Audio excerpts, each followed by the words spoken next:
Bonjour à toutes, bonjour à tous. Bienvenue sur ce sixième webinaire du nom chez Simco Consulting.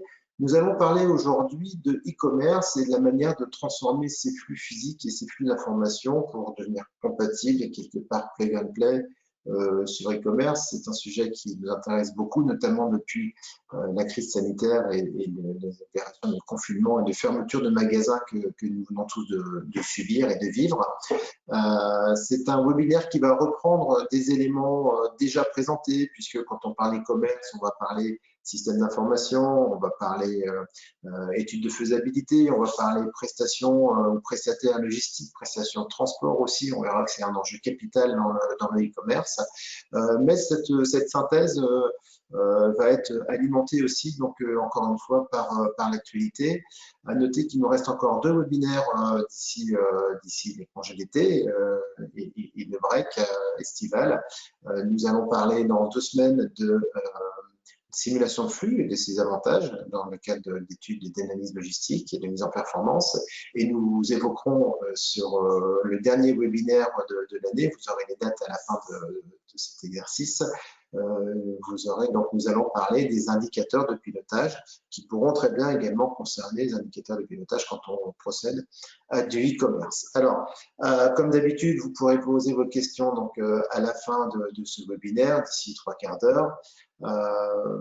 Et comme d'habitude, nous mettrons à votre disposition sur le site et nous enverrons un lien pour cela, à la fois le support qui nous a permis de réaliser ce webinaire et à la fois donc cette vidéo que vous pourrez consulter en replay. Petit mot d'introduction par rapport à Simco Consulting, vous commencez à nous connaître puisque vous êtes des habitués, je vous en remercie. Simco Consulting est cabinet conseil en logistique et supply chain, cabinet italien qui va fêter ses 40 ans l'année prochaine, qui a traité déjà plus de 2000 projets pour 500 clients, un chiffre d'affaires 2019 de l'ordre de 2 400 000 €, dont 15% réalisés sur la France. Quelques formations pour 10% du chiffre d'affaires de Simco, des projets d'entrepôt principalement pour 68% du chiffre. Les quelques clients que vous pouvez retrouver ici, des clients donc de toute taille, j'allais dire, donc présents en Italie et dans les autres pays donc du monde, principalement en Europe, avec donc ces sites ou ces dossiers gérés donc depuis la France, depuis l'Italie, mais également depuis les États-Unis, sur la Thaïlande, l'Inde et la Chine, pour ne pas les citer. Alors, Simco Consulting a une offre, nous avons une offre, une palette très large qui est liée à la supply chain, donc qui va de l'organisation du réseau de distribution, le master plan, l'aménagement d'usine, logistique d'entrepôt, externalisation de transport et des entrepôts, les activités logistiques, prévision de la demande, la gestion du stock. On est un sujet très supply chain et très en vogue également actuellement, à l'heure où on connaît nous sommes dans un monde qu'on appelle VUCA, avec la volatilité. La partie ligne production aussi qui est très intéressante quand on commence à l'appliquer sur nos entrepôts, sur nos activités, sur nos aménagements d'usines et également sur la partie administrative, gestion documentaire. Et puis donc les formations, donc ce catalogue complet de formations supply chain. J'ai mis ici en rouge les sujets sur lesquels nous allons parler dans le cadre de ce sujet e-commerce, organisation du réseau de distribution, logistique d'entrepôt, externalisation, avec la conception et l'organisation d'entrepôts traditionnels, avec une touche d'automatisation, et puis l'identification d'outils de gestion d'entrepôt, un bon WMS pour bien gérer une activité e-commerce. Il n'y a rien de tel. Le programme que je vous propose de suivre, donc commencer par faire un point assez général sur les tendances e-commerce, les évolutions, les comportements, les exigences des clients vis-à-vis donc de l'achat en ligne, les schémas d'organisation donc associés, un focus sur les flux d'information, un deuxième focus sur les flux physiques. Nous ne parlerons pas ici de flux financiers puisqu'on est vraiment sur sur du B2B, B2C avec une notion donc, de paiement. Mais flux d'information, flux physique sont les deux flux les plus importants à aborder. Et puis donc un petit focus sur comment choisir les solutions, la solution évidemment en passant par votre cabinet de conseil préféré, Cinco Consulting. Alors, le e-commerce en France, c'est en 2019 plus de 100 milliards d'euros de ventes. C'était un record jusqu'à fin d'année dernière, jusqu'à début d'année 2020. On était en 2019 sur la part du e-commerce généraliste, entre guillemets. On était en 2019 à 5,7% de part de marché.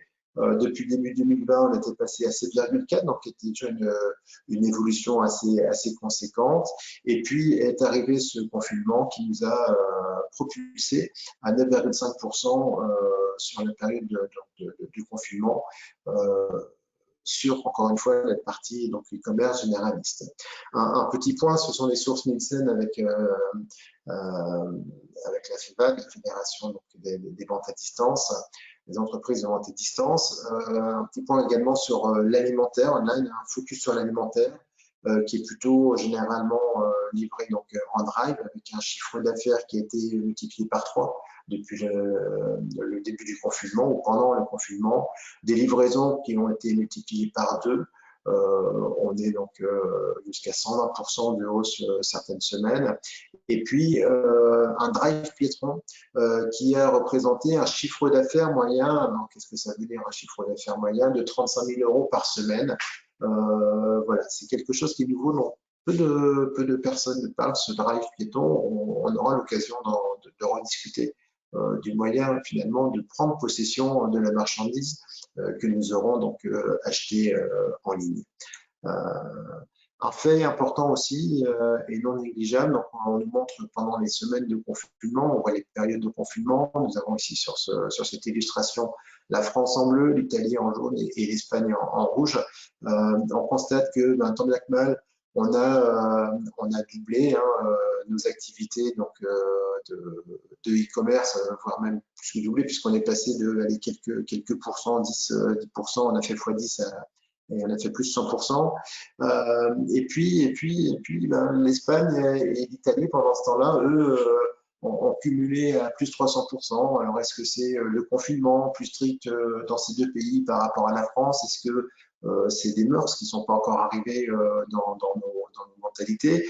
Est-ce que ça veut dire qu'on a un avenir certain sur cette partie distribution et commerce? C'est en tout cas un graphite qui interroge et qui demande à être analysé plus profondément, mais qui a le mérite de montrer quand même cette courbe et cette évolution à plus 100% en période de confinement, encore une fois sur la grande consommation. Ce Covid, il faut qu'on prenne un petit peu de temps pour en parler, puisque qui dit confinement, dit fermeture des magasins, dit à un moment donné, il faut bien que tout le monde vive, comme on dit, et donc il faut bien pouvoir continuer à acheter des produits de première nécessité, notamment la partie alimentaire. Et je voudrais mettre en évidence une initiative de la CCI de Lyon Métropole, ainsi que Saint-Étienne-Roanne, qui a édité ce manuel destiné aux commerçants comment vendre en temps de crise. On a tous connu la fermeture des marchés, on a tous connu la fermeture de nos petits commerçants qui avaient des produits, qui avaient toujours possibilité de s'alimenter pour leur part, mais qui, à un moment donné, plus de boutiques, plus de magasins, plus de ventes, sont passés petit à petit à travers des médias à passer des messages en disant mais on peut prendre des commandes au téléphone, on peut prendre des commandes par mail, et puis on vous les prépare et on les livre, ou on se positionne sur un parking pour le livrer en façon drive, en toute sécurité, dans le respect donc, des mesures barrières. Et donc, c'est ce point-là qui va être important aussi dans notre webinaire ce matin, c'est-à-dire à un moment donné, est-ce que je peux rapidement me greffer à une solution, au moins de prise de commande, et voire pourquoi pas de livraison par mes propres moyens ou pas, pour pouvoir continuer, poursuivre mon activité dans le respect de la législation et du confinement. Et donc, ce manuel édité par la CCI en métropole aborde à la fois la notion donc, de front office, de site internet vitrine. Est-ce que vous en avez un? Est-ce que vous en avez pas? Est-ce que Si vous en avez, est-ce qu'on peut l'adapter à la prise de commande, à la consultation de vos produits, de vos stocks? Est-ce que, concernant le processus de commande, est-ce qu'on peut l'adapter également ou est-ce qu'il faut aller chercher d'autres systèmes par téléphone, les prises de commande par Internet, voilà, des différentes solutions. Et puis, on va comme ça, on s'achemine dans ce guide jusqu'à la notion de livraison, drive, click and collect. On va voir le détail dans quelques instants, la livraison, et puis des solutions de paiement en ligne. Tout à l'heure, j'ai évacué un petit peu le flux financier, qui n'est pas neutre, évidemment, mais en tout cas, qui nécessite d'être sécurisé quand on fait de la vente dans des ventes. Ajouter à cela, pour continuer à monter le décor, une étude qui est toute récente, qui a été éditée au mois de mai 2020, le mois dernier, par l'autorité, qui a été conçue donc par l'autorité de la concurrence, et qui fait un focus sur une grande partie de son document très riche sur l'aspect concurrentiel entre la vente en magasin et la vente en ligne. Avec donc des notions importantes concernant la politique tarifaire, concernant la politique de livraison, concernant les garanties, concernant donc tous ces points qui permettent d'aller vraiment, le cas échéant, se lancer sur la vente en ligne en toute connaissance de cause en ce qui concerne la législation et puis donc le respect de ces bonnes pratiques. Extrait de ce document, ce tableau, la part de marché et les chiffres d'affaires des commerces en ligne en France par secteur en 2018. C'est les chiffres les plus récents que l'autorité de la concurrence a obtenus. On va pas parler du tourisme puisqu'on ne va pas stocker dans nos entrepôts, dans nos activités, donc des billets d'avion ou des billets pour des centres de vacances. Par contre, intéressant, aujourd'hui, 48% des produits culturels, physiques et dématérialisés sont vendus sur Internet, 19% des produits culturels donc physiques neufs. Voilà, donc ça veut dire que on a une notion aussi de revente, de vente de produits sur des circuits respectueux et donc en deuxième vie. Tout ce qui est maison high-tech, 26%, un produit sur 4 est donc acheté en ligne, 3 sur 4 le seront donc dans les magasins. La maison électroménager, 20%, un produit sur 5, l'habillement 14%, le mobilier 14% et le produit de grande consommation, donc 7,1%, dont 5,7% en drive. On voit ici qu'il y a des marges de progression par rapport à ce potentiel, par rapport à ce e-commerce et peut-être aussi par rapport à ce que sera la vie demain, donc en fonction de l'évolution du virus qu'on connaît aujourd'hui. Dernier point aussi, des articles intéressants, vous aurez le lien dans la présentation, des articles très récents édités par La Tribune avec ses invités, sur des constats que j'ai voulu mettre en évidence, encore une fois pour planter le décor, l'augmentation croissante de la population réalisant des achats en ligne, qui nous explique que les personnes âgées vont découvrir les joies de la livraison à domicile, que les cyberacheteurs sont en pleine transition écologique, que selon un sondage réalisé par Médiamétrie, 53% d'entre eux déclarent prendre en considération l'environnement lors de leur achat et 45% d'entre eux ont déjà acheté sur Internet un produit issu de l'économie circulaire. On le voit dans le slide précédent où donc on a 48% des produits culturels de mémoire qui sont donc vendus et issus d'une deuxième vie. Et puis, en moyenne, un site e-commerce permet une augmentation de 14% du chiffre d'affaires du magasin par un site marchand, donc qui utilise les deux canaux. On parle du multicanal, un canal de vente magasin et un canal de vente en ligne. Vous avez juste un magasin, vous vendez 100, vous joignez à ce magasin une plateforme e-commerce, évidemment, dans la règle de l'art, à condition qu'elle soit correctement alimentée et dynamique et cohérente, vous augmentez de 14 points donc vos ventes. Dernier point, si vous le voulez bien, c'est un point de vigilance plus qu'autre chose, sur le dernier kilomètre, le fameux last mile ou dernier kilomètre, qui est pour moi un véritable enjeu, à la fois un problème de rentabilité, on le voit vis-à-vis des transporteurs, 20 millions de colis, alors des distributeurs, 20 millions de colis ont été redistribués une seconde fois ou récupérés par les clients dans un point relais, c'est-à-dire que le transporteur n'arrive pas à livrer son colis à la première visite, mais il va repasser donc 20 millions de fois quand même sur le territoire français en 2018. Et puis, le fait que quand un transporteur est obligé de repasser, il va donc générer une perte qui est équivalent, qui est équivalent à 4 ou 5 fois la marge qu'il pourrait avoir sur une livraison normale. Donc, on ne gagne pas beaucoup d'argent quand on est transporteur, mais on en perd vite facilement. Et puis un aspect environnemental aussi à prendre en compte, hein, puisque le e-commerce, c'est de la vente à distance, c'est de l'achat à distance, c'est de la livraison. Voilà, est-ce que on peut se poser la question, savoir si on doit se faire livrer le lendemain chez soi, est-ce qu'on a vraiment besoin du produit tout de suite, est-ce qu'on peut croiser ce produit sur notre chemin lors d'un déplacement professionnel, lors d'un autre déplacement sur un point relais, etc. Là aussi, on va se poser la question, sachant que l'estimation, c'est qu'en France, un Français sur deux, soit 49% des consommateurs, vont se faire livrer un colis au minimum une fois par semaine chez eux. À partir de 2021, on est à 37% aujourd'hui. Ces chiffres, cette étude a été faite en novembre 2018, donc avant même cette percée du e-commerce liée donc, au Covid. Rentrons dans le vif du sujet, si vous le voulez bien. Le e-commerce, donc en 2020, et avec une visu client, qu'est-ce qui se passe si on considère que la partie vendeur est plutôt considérée comme une boîte noire pour le client? Le client va passer sa commande sur une place de marché, sur un site internet.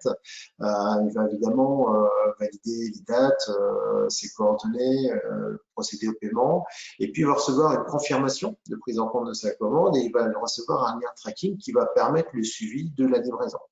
Et puis, dans les délais annoncés en général par le vendeur, le site marchand, il va recevoir sa livraison. Et là, il a le choix de se faire livrer à domicile, de se faire livrer à une autre adresse, sur son lieu de travail par exemple, de se faire livrer en point relais, où il va se rendre en voiture, à pied, à cheval, en moto, en vélo, etc. Ou alors, il va encore avoir la possibilité donc d'aller chercher à récupérer ses colis dans des consignes donc sécurisées, présentes sur des points de grande distribution, présentes dans des gares notamment, en tout cas des lieux de passage intenses. Ces livraisons, on appelle ça les livraisons ou les livraisons en point relais. Il y a ce fameux camion qui part de quelque part, d'un stock du vendeur pour aller au plus près, j'allais dire, de chez vous. À noter ici ce pointillé qui est de dire, des fois je le présente au domicile, il n'y a personne, donc je dépose mon colis au point relais pour le client. Un deuxième aspect possible pour l'acheteur, c'est de passer en drive ou click and collect. Ça veut dire qu'il va plutôt procéder à un achat, je dirais une réservation, mais il y a le paiement qui va derrière, sur sa place de marché, sur son site internet, peut-être sur un magasin de proximité. Il va recevoir sa confirmation. Il va recevoir ou pas le lien tracking. Alors, c'est un tracking là qui va lui donner le statut plutôt de sa préparation. Est-ce que c'est prêt? Est-ce que c'est à quel moment de la journée peut passer, confirmation de rendez-vous et autres. Et puis, donc, il y a une préparation qui est faite par le commerçant, une mise à disposition où on va chercher soit en drive, on ouvre son code de voiture, on se fait remplir, soit pareil en click and collect, le mode click and collect, c'est-à-dire que vous allez finalement directement dans le magasin et au lieu de faire vos courses dans le magasin, vous récupérez donc vos produits sur une borne dédiée. On ne vous charge pas dans votre coffre. Des constructeurs automobiles sont en train de travailler sur des doubles coffres dans des voitures ou sur des accès à distance des voitures sécurisés par smartphone par exemple, de manière à autoriser quelqu'un. On peut l'avoir également sur très prochainement avoir chacun un sas chez soi, un sas de livraison accessible, accessible par smartphone, avec une plage d'ouverture spécifique, un code d'ouverture spécifique. Le livreur ouvre votre voiture, ouvre votre sas à proximité ou dans votre garage, dépose le colis, referme et repart et passe à la livraison suivante, ce qui supprime cette notion d'obligation de présence lorsque vous vous faites livrer vos produits. Plaçons-nous maintenant du côté du vendeur. qui va recevoir donc cette commande. Vous aurez remarqué qu'à côté de l'acheteur qui passe sa commande, j'ai mis des notions de petites étoiles. Très important, la réputation dans le e-commerce. Elle peut se faire très vite, elle peut se défaire très vite. Et systématiquement, quand vous passez une commande sur Internet, on va vous demander de qualifier votre expérience client. Est-ce que ça s'est bien passé, moins bien passé, très bien passé, un petit témoignage, etc. Et ça va être partagé avec les autres internautes qui vont, au vu de cette notation, décider ou pas d'aller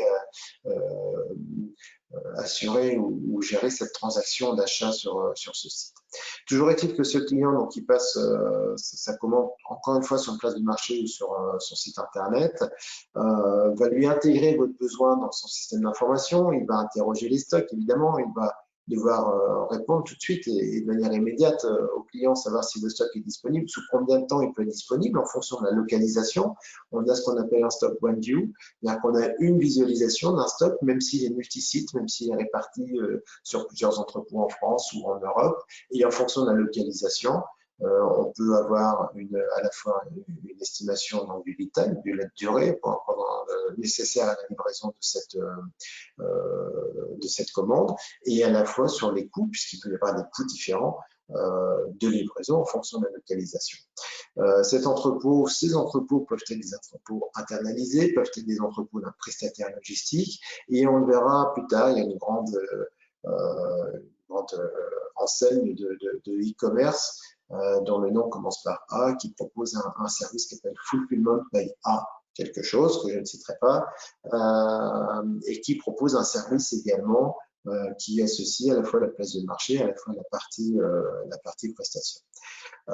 Les colis sont ensuite donc préparés, ils sont livrés, et puis donc on passe à la partie livraison ou mise à disposition des colis auprès du client.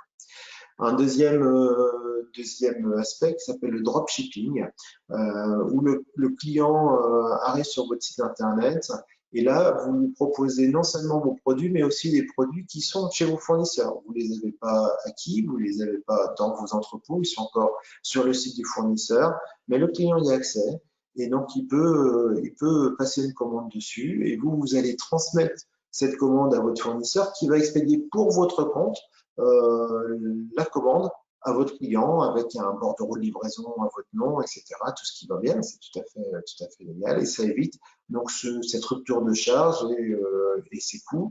On limite aussi les intermédiaires qui peuvent avoir un côté intéressant sur le coût global de l'opération.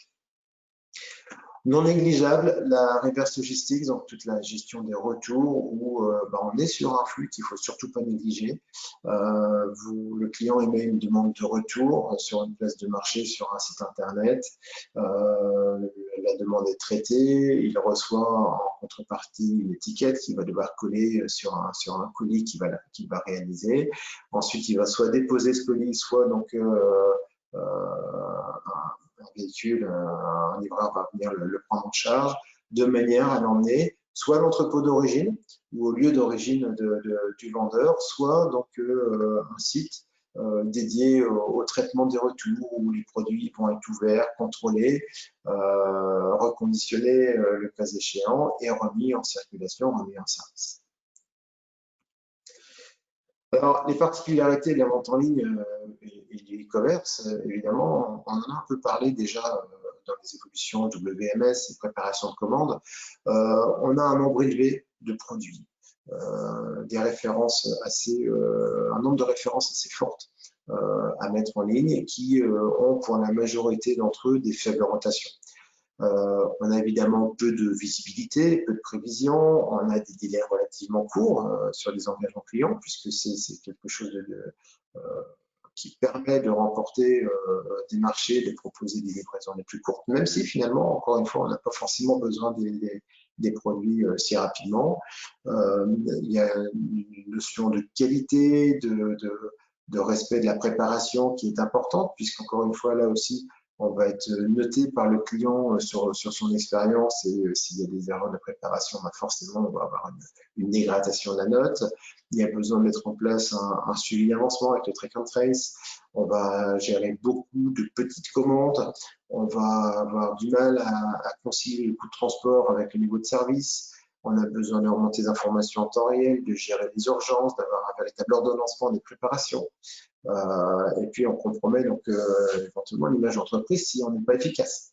Et puis, il faut gérer les pics, il faut gérer les flashs, les ventes flash, les single days qui sont organisés par tous ces sites e-commerçants, sans oublier, pardon, la nécessité de construire cette logistique inversée sur des volumes importants.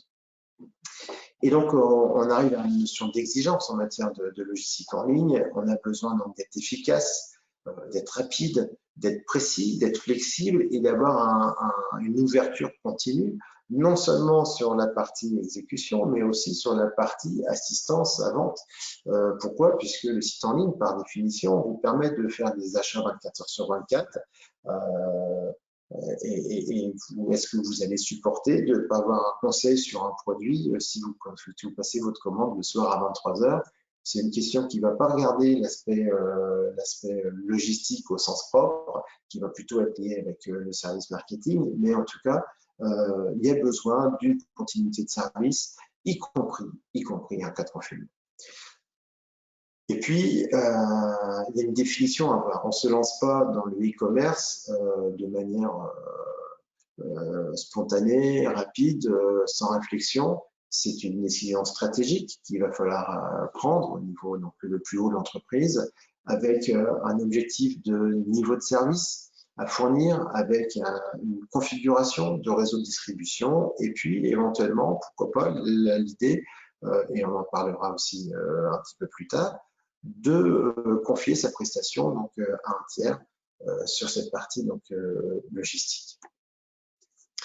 Alors, si on fait un focus maintenant sur les flux d'informations, on va rappeler deux webinaires qu'on a déjà présentés. Donc, le 29 avril sur les systèmes d'information, le 27 juin sur la partie externalisation logistique transport. Vous n'avez pas d'autre choix quand vous faites de l'e-commerce d'avoir donc un système qui communique. On parle d'entreprise étendue, hein, du client jusqu'au fournisseur de fournisseur. Ici, il faut qu'on ouvre nos flux, il faut qu'on connecte notre ERP avec un système de prise de commande, il faut qu'on connecte notre ERP avec un outil de gestion d'entrepôt, puisqu'il faut savoir où est-ce qu'on en est exactement à l'instant T, aussi bien sur le niveau de stock que sur les avancées de la préparation. Il faut qu'on ait connecté un TMS, donc les outils de transport, pour avoir et envoyer aux clients les liens de tracing tracking. Et puis, il faut aussi qu'on ait des connexions avec les stocks. Que vous ayez votre stock en centrale, que vous l'ayez chez un fournisseur, que vous l'ayez dans un bâtiment, dans un entrepôt qui est à 500 km de votre siège, il faut que le client, quand il clique sur la référence, quand il fait une recherche, on lui ramène sur la page l'intégralité des stocks possibles ou des produits possibles qui pourraient l'intéresser. Et donc, on passe pour ça sur ce qu'on appelle des requêtes XML, c'est-à-dire des échanges. Donc, c'est des autorisations qui sont préétablies entre serveurs, entre systèmes, et on va, de manière instantanée, consulter un stock et ramener une disponibilité de produit. En termes de front office, il y a là aussi un choix stratégique et j'allais préciser peut-être aussi une mesure d'urgence. Pourquoi une mesure d'urgence? Parce que le confinement vous tombe dessus, vous gérez vos produits, mais vous ne savez plus les vendre. Donc peut-être qu'ici, il y a des possibilités d'aller connecter une place de marché, d'aller connecter donc, un outil du commerce, d'aller développer une interface de manière à pouvoir continuer à proposer, à défaut d'obtenir le paiement, au moins de proposer vos services et d'expliquer à vos clients comment vous allez les livrer ou s'ils doivent venir en mode drive récupérer ces produits.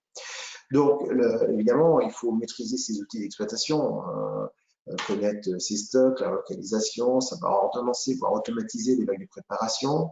Il faut mettre en place la vitrine commerciale, donc soit directement connecté à son ERP, soit par un développement d'un site marchand, ou par l'exploitation d'un outil existant. Et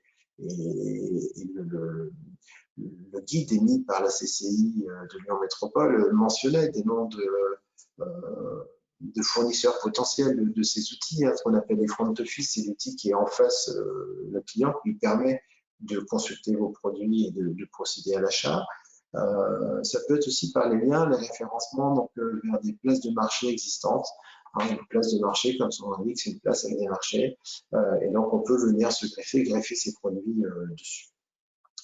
Le choix de l'outil, c'est pas uniquement la partie logistique supply chain qui va le décider, mais c'est conjointement, c'est en commun avec donc, le service marketing digital maintenant, aujourd'hui, pour en faire aussi un événement différenciant par rapport à la vente.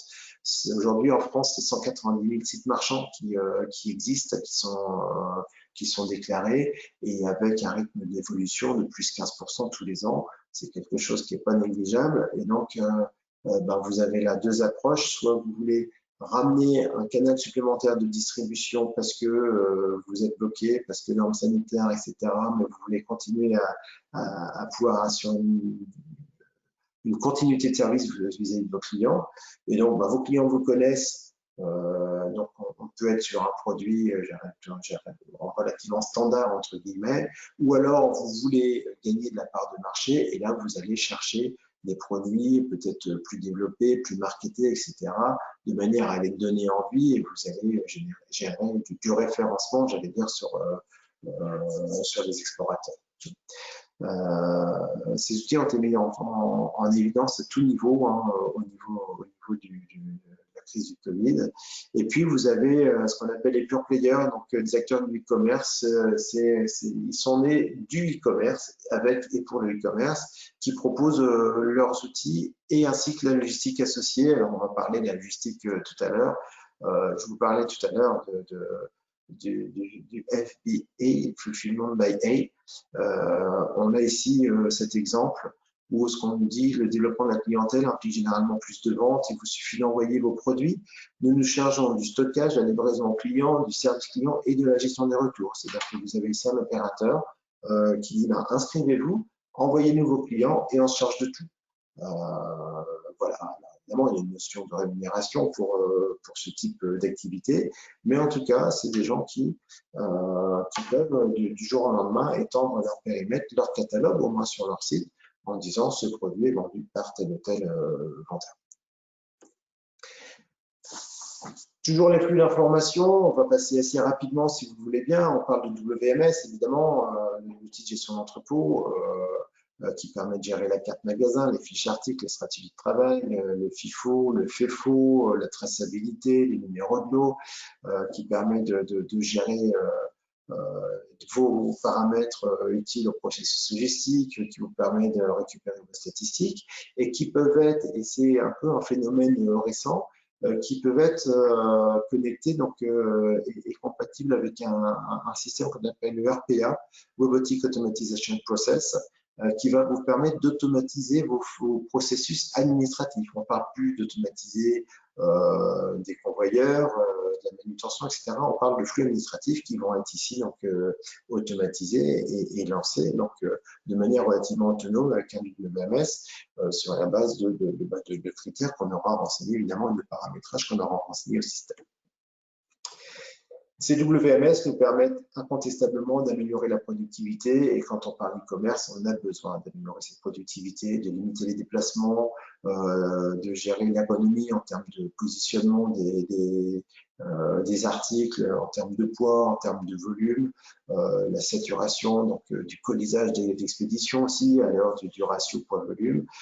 Donc incontestablement, on a besoin de ce WMS dans les entrepôts pour pouvoir répondre de manière efficiente et pérenne et en toute sécurité vis-à-vis des risques de préparation de commandes, donc à ces flux de préparation de e-commerce. Si on est sur les flux physiques, donc CWM, ce qui nous permet donc de gérer au mieux nos activités, on a également la possibilité, quand on initie une réflexion e-commerce, de s'organiser seul. Est-ce qu'on part d'une feuille blanche, on prend un nouvel entrepôt pour démarrer une activité e-commerce, Est-ce qu'on équipe un entrepôt qui est déjà équipé en logistique traditionnelle ou automatisée, mais qui est plutôt dédié à des grosses quantités ou à des préparations à la couche, à la palette, etc. Et là, on va venir au colis, voire même à l'UVC. Donc, on va tout diminuer, mais on va augmenter le nombre, la quantité des flux.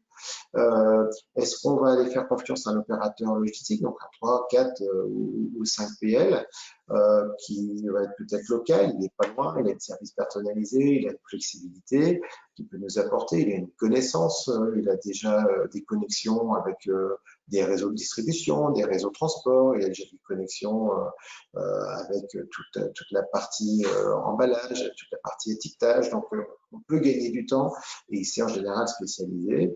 Et lui va pouvoir peut-être mutualiser, voire compenser des pics d'activité avec d'autres activités que la vôtre. Ça peut être aussi un prestataire national qui aura plutôt des services un peu plus standardisés, peut-être moins de flexibilité, je parle au conditionnel évidemment, mais qui lui aussi va être intégré avec un réseau de distribution de référence. On a parlé tout à l'heure du dropshipping, le dropshipment. On a notre catalogue de produits, on fait du négoce et donc on génère un lien direct physique entre le fournisseur et le client sans passer par la case vendeur, si ce n'est la case financière. Et puis faire confiance aux services logistiques précédemment cités, ce fameux fulfillment by A, qui peut permettre à un moment donné d'envoyer ces colis à un distributeur, entre guillemets, physique, qui va les mettre en ligne sur ses places de marché, ce qui ne nous empêchera pas de les mettre en ligne sur les nôtres et qui va se charger de tous les flux de stockage, de préparation, d'expédition, mais aussi de la gestion des retours. Encore une fois, préparer ces commandes, c'est bien, mais il faut aussi les distribuer. Ça veut dire qu'à un moment donné, on va se poser la question sur les flux de transport et sur la distribution. Sur les flux physiques, il faut prendre du recul sur les données, il faut prendre en compte la stratégie, identifier les besoins futurs. Est-ce que le fait de démarrer une activité e-commerce va diminuer l'activité traditionnelle de l'entreprise? Est-ce que c'est plutôt c'est des volumes en plus? Quelles sont les conséquences sur la taille des commandes, sur la taille des colis, sur le nombre de commandes et de lignes de commandes à préparer, comment est-ce qu'on adapte nos outils, nos colis, nos étiquettes, les formats d'étiquetage des différents réseaux de transport. Et puis on va le faire aussi bien souvent avec un double rétro-planning. C'est qu'est-ce que j'ai besoin pour démarrer? Et en fonction des évolutions et des étapes des caps que je vais passer, puisque j'ai une projection à 5 ans et que j'imagine progresser tous les ans, est-ce que je peux faire évoluer mon matériel, mes équipements de manière régulière et tous les ans? On parlait de transport tout à l'heure, il faut vraiment se poser la question sur la gestion de la distribution et aller trouver le réseau, le transporteur ou le réseau de transporteurs adéquat en se posant les questions que je vous propose ici. Et la liste n'est pas exhaustive. Est-ce que ce transporteur va exploiter des points relais si je veux des points relais? Est-ce qu'il y a des particuliers? Est-ce qu'il accepte les prises de rendez-vous? Quel type de preuve de livraison peut-il m'apporter, ainsi que de suivi, tracing, tracking? C'est quoi ces délais? Je suis basé à Paris, à Lyon, à Marseille, je vais avoir des délais différents. C'est quoi les délais? Qu'est-ce que moi j'annonce à mes clients? 24, 48, 72 heures. Comment aborder la notion de facturation en termes de rapport poids-volume?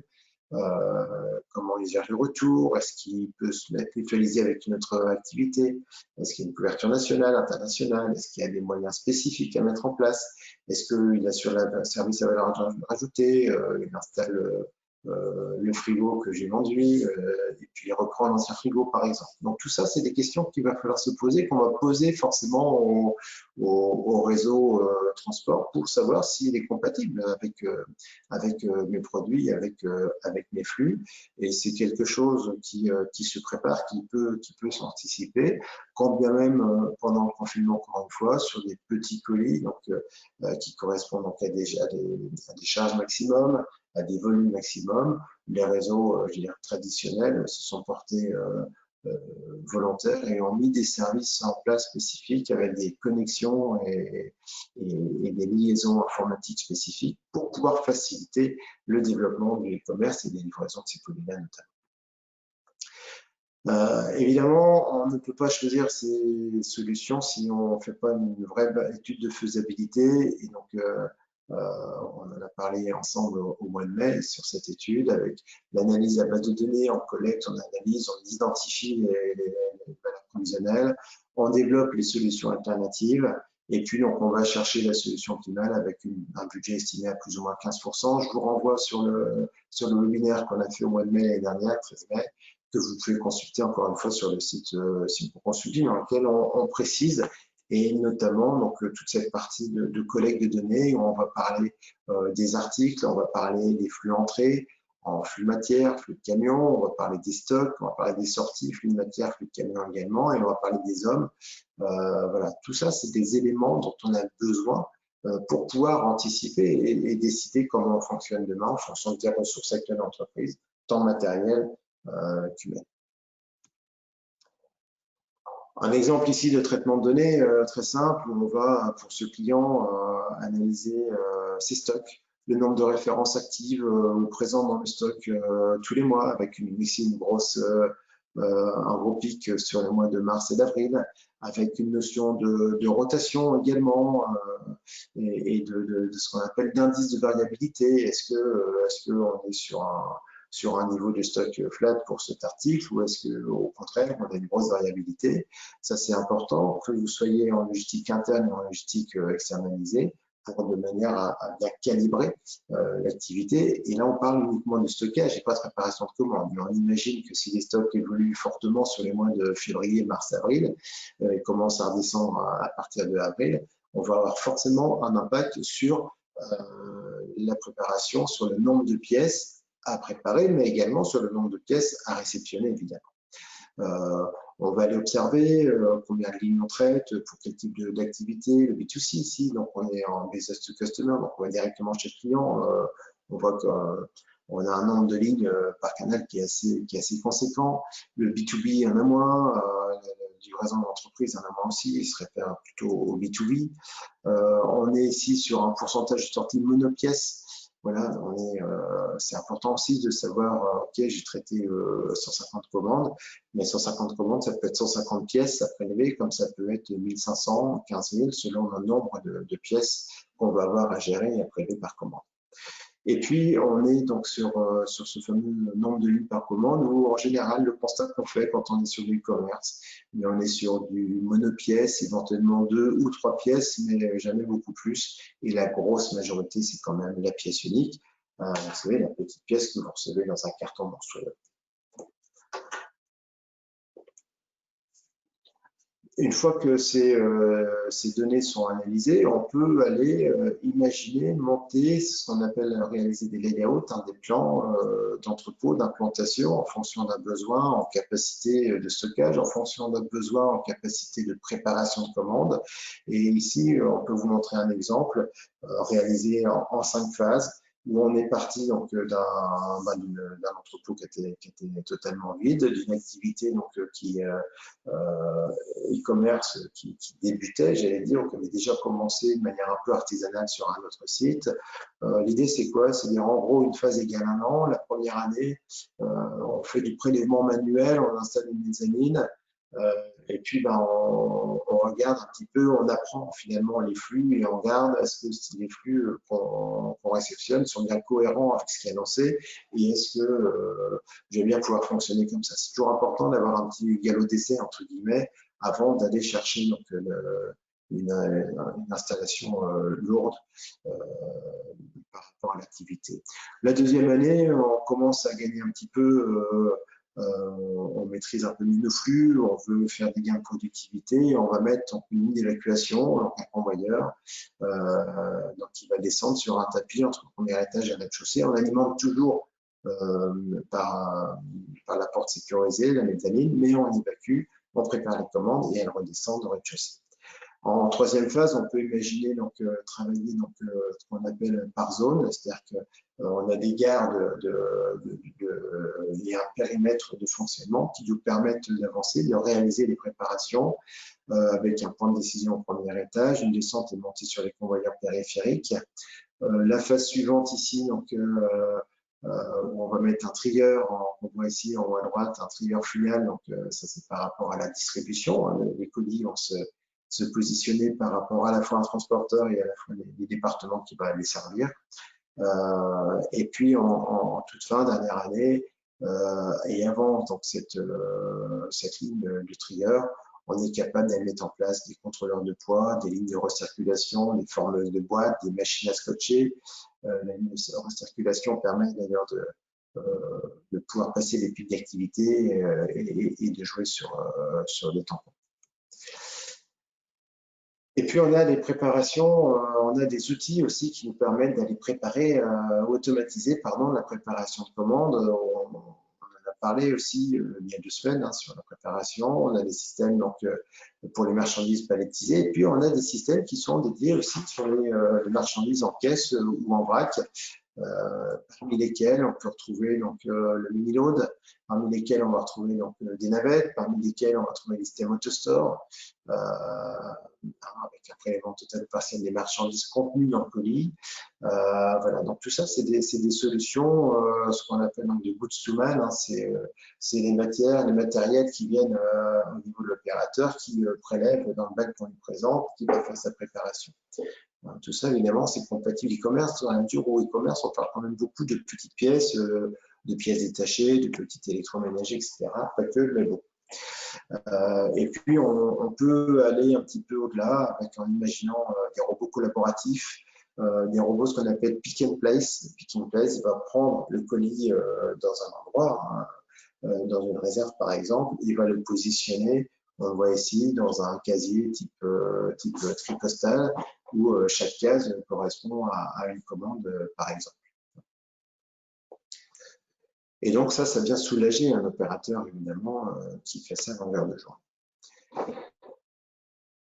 Si on parle de facteurs clés de succès sur le e-commerce, je voudrais citer un article là aussi de la Tribune hein, qui s'intitulait « Comment profiter du boom de l'e-commerce provoqué par le Covid-19 » et qui dit attention, les entreprises qui se sont lancées sur ce canal de distribution alternatif, le e-commerce, ont rencontré plusieurs facteurs sur lesquels ils ont plus ou moins bloqué.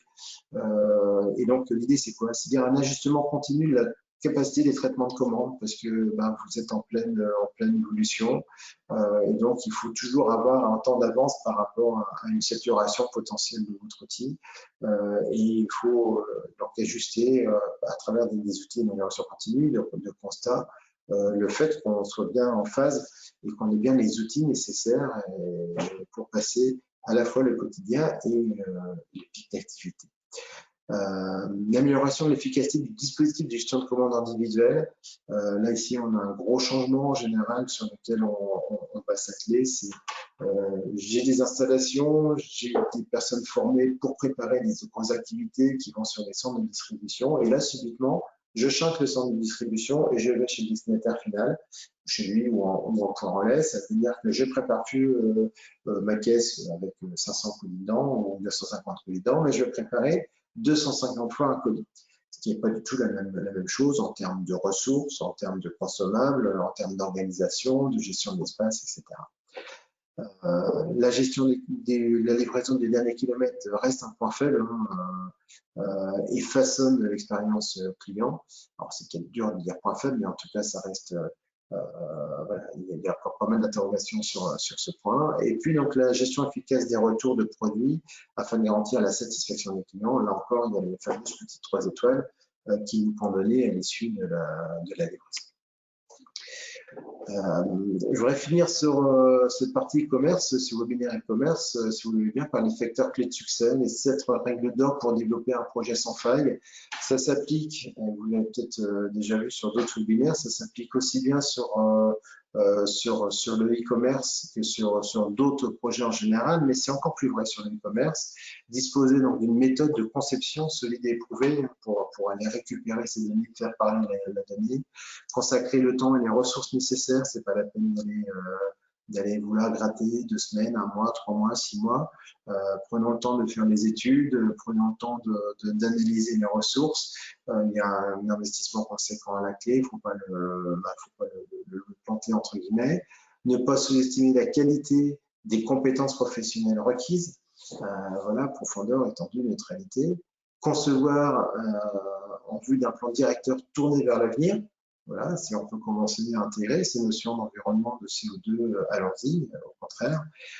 Développer des solutions alternatives, jamais une seule, mais plusieurs, hein, de manière à pouvoir comparer et aller chercher la meilleure. Utiliser des outils de conception avancés, et puis donc évaluer l'impact des solutions identifiées sur les activités d'entreprise. Il peut y avoir des impacts collatéraux. Si là, j'utilise une surface de l'entreprise pour aller chercher des produits, là, il y a déjà pas mal d'engins, les ramener, faire ma préparation, ramener les produits, etc. Et là, on peut avoir de la coactivité qui peut générer des problèmes. Donc, l'idée, c'est vraiment d'aller faire une étude d'impact à ce niveau. Voilà, pas évident encore une fois de vous parler de e-commerce en si peu de temps. Avec une mise en situation, un sujet qui est d'actualité. J'espère que le sujet vous aura intéressé et aura mis un accent sur les points de vigilance, aussi bien donc sur la partie front office, gestion des informations, échange des informations et la partie donc livraison. On va faire place évidemment à vos questions. Nous avons donc deux webinaires de programmés d'ici la pause estivale. Le 8 juillet, c'est un mercredi, donc comme d'habitude, sur la simulation de flux.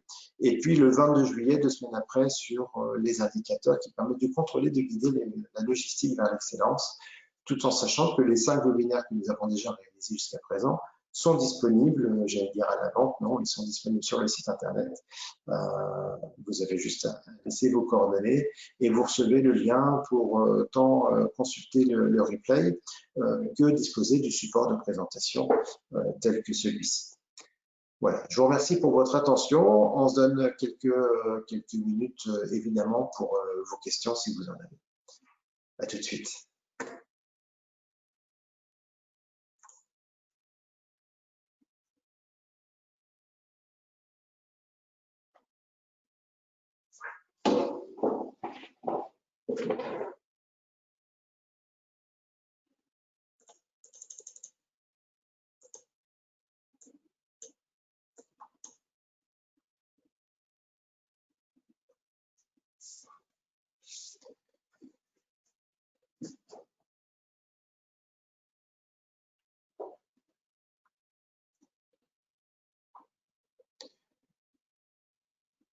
Voilà, je vous laisse le temps de saisir vos questions si vous en avez. N'hésitez pas.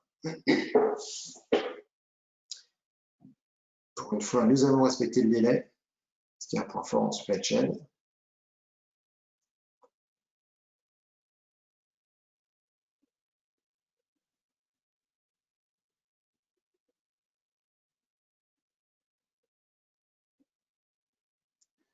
Alors, j'ai une question ici qui me demande s'il existe des outils donc e-commerce, y compris pour les petites structures. Alors évidemment que des outils existent à tous les niveaux. Vous allez peut-être cocher des options selon ce que vous voulez faire. J'ai une expérience personnelle pendant le confinement d'un commerçant des fruits et légumes sur le marché. Qui au départ a pris des textos, des mails, des coups de fil, et puis petit à petit a mis en place une plateforme internet de saisie qui n'allait pas jusqu'au paiement, mais qui permettait, et ni même la consultation de stock, mais qui permettait déjà de passer une commande type, entre guillemets, et lui de la prendre en compte, de la réaliser, de donner un rendez-vous donc sur un créneau donc en drive et de procéder au paiement sans contact à ce moment-là. Donc en fait, il existe des outils. En tout cas, on peut imaginer des outils pour la poursuite d'activités, à défaut d'aller décider une stratégie d'implantation, de développement d'un multicanal e-commerce, il existe aussi des outils qui permettent, je dirais, du jour au lendemain, peut-être pas tout à fait du jour au lendemain, mais qui permettent d'aller assurer une poursuite d'activité, un plan de continuité, parce que mon magasin est fermé, parce que je ne peux plus vendre sur les marchés comme d'habitude. J'ai possibilité de maintenir finalement le contact avec mon client, de prendre ses commandes, d'aller lui faire ses préparations et le livrer. Alors, j'ai une question qui arrive ici.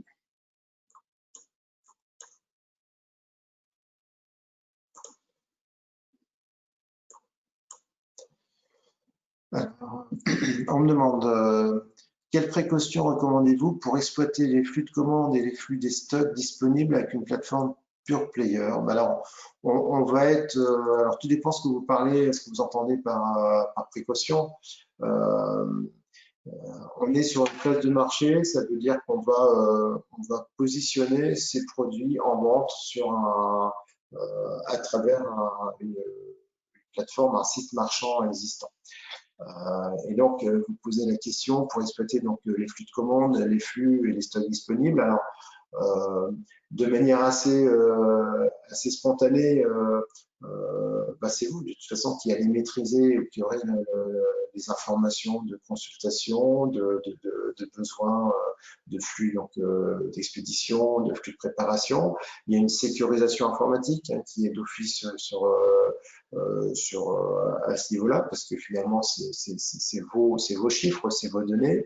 La précaution, c'est de ne pas tout confier à 100% de ces produits et de 100% dépendant de ce pure player, évidemment. Par contre, c'est bien de s'assurer que vos informations restent confidentielles, restent stockées, restent disponibles, que vous avez la possibilité de changer d'organisation relativement facilement, que vous gardez la possibilité, vous, de vendre malgré tout vos produits par vos propres moyens ou par des moyens déjà existants, et peut-être d'aller multiplier vos référencements sur différentes places de marché. Attention cependant, quand on commence, alors ça c'est plutôt l'expérience utilisateur, quand on commence à avoir les produits sur 1, 2, 3, 4, 5 places de marché et qui reviennent toujours au même endroit, c'est toujours un petit peu, on s'interroge toujours un petit peu. Mais en tout cas, voilà, les précautions, elles sont plutôt ici. Et puis, il y a quand même, il faut qu'on en parle, une phase contractuelle avec ce pure player. C'est qu'à un moment donné, il y a des engagements vis-à-vis des stocks, vis-à-vis donc des rotations de ces mêmes stocks, des invendus, etc. Voilà, c'est des choses qu'il faut évidemment sécuriser, ainsi qu'un niveau de service attendu.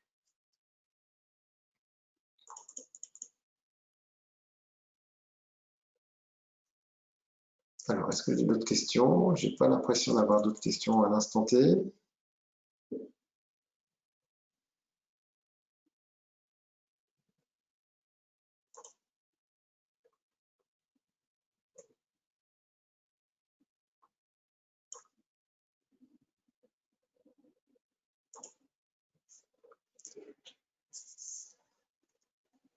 Alors, bonjour Benoît, pensez-vous que des acteurs comme Alibaba qui souhaitent implanter des infrastructures logistiques dans le sud, quel modèle, pourquoi cette localisation? Merci. Alors, Alibaba, une chose intéressante, une anecdote intéressante, Alibaba, si on se souvient des événements, notamment du stress en Chine, qui avait déjà confiné le pays à l'époque, c'est de ce confinement qu'est né Alibaba et aujourd'hui, quelques années plus tard, c'est un géant de la distribution au e-commerce. Une implantation, une infrastructure logistique dans le sud, j'ai finalement je ne suis pas forcément le mieux placé pour commenter cette implantation. C'est en tout cas un acteur supplémentaire qui arrive. Forcément, aujourd'hui, un Alibaba comparé à un Amazon, pour ne pas les citer, va avoir pardon, je cherche mon mot, va avoir un désavantage commercial vis-à-vis de ces temps d'acheminement notamment. Donc, est-ce que c'est pour ça qu'il vient s'implanter dans le sud possible hein, pour réduire donc ces temps et puis peut-être qu'ils constatent par des études de marché qu'il y a de la place pour un acteur majeur supplémentaire sur le territoire français et on l'a vu, le e-commerce est en pleine évolution et le e-commerce tend vers de l'alimentaire et le e-commerce tend vers des services supplémentaires avec valeur ajoutée et un mixte finalement, on parle de magasins digital entre physique et le web. Donc peut-être pour réduire notamment ces détails et regagner donc un avantage concurrentiel. J'ai une autre question sur quelles précautions recommandez-vous pour exploiter? On a déjà traité cette question-là. Voilà, j'ai pas l'impression d'avoir plus de questions.